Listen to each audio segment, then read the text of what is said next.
Assalamualaikum warahmatullahi wabarakatuh. Perkenalkan, nama saya Oktaviani. Saya dari Prodi Manajemen B. Saya di sini ingin menjelaskan tentang organisasi produksi. Organisasi produksi atau production merujuk pada perubahan bentuk berbagai input atau sumber-sumber daya menjadi output berupa barang dan jasa. Sebagai contoh, IBM menggaji tenaga kerja untuk menggunakan mesin-mesin, cuku cadang, dan bahan mentah dalam memproduksi komputer pribadi. Output suatu perusahaan dapat berupa sebuah komoditas akhir seperti sebuah komputer pribadi.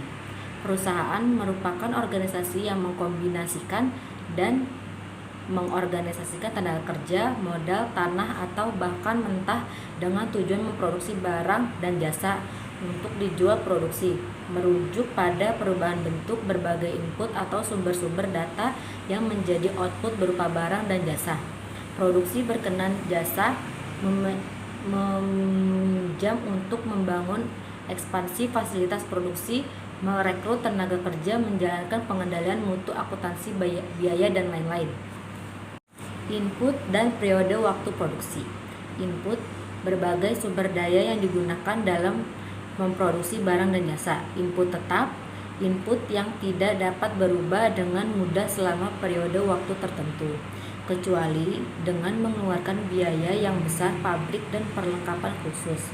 Input variabel, input yang dapat divariasikan atau diubah secara mudah dan cepat. Bahan mentah dan tenaga kerja tidak terdidik periode. Jangka pendek, periode waktu di mana paling tidak ada satu input tetap periode. Jangka panjang, periode waktu di mana seluruh input adalah variabel.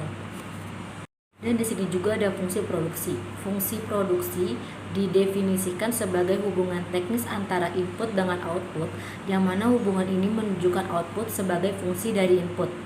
Fungsi produksi dalam beberapa pembahasan ekonomi produksi banyak diminati dan dianggap penting karena menurut Soekartiwi tahun 1995, yang pertama, fungsi produksi dapat menjelaskan hubungan antara faktor produksi dengan produksi itu sendiri secara langsung, dan hubungan tersebut dapat lebih mudah dimengerti.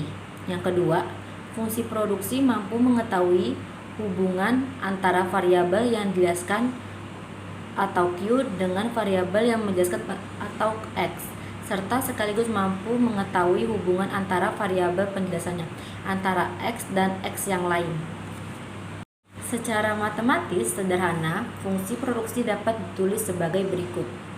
Output F atau input, Q sama dengan F atau X1, X2, X3, dan XI, di mana Q sama dengan output, XI sama dengan input yang digunakan dalam proses produksi, I sama dengan 1, 2, 3, dan N. Input yang digunakan dalam proses produksi antara lain adalah modal, tenaga kerja, dummy, dan lain-lain.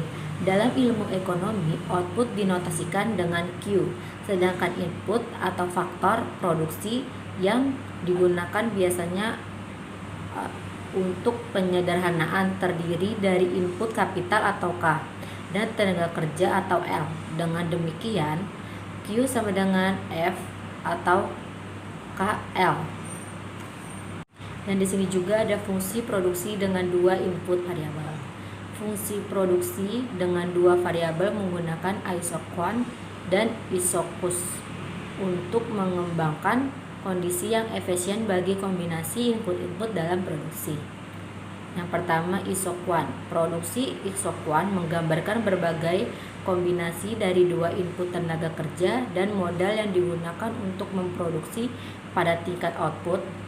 Tentu isoquant yang tinggi menunjuk output yang lebih, berisoquant yang rendah menunjukkan output yang lebih kecil.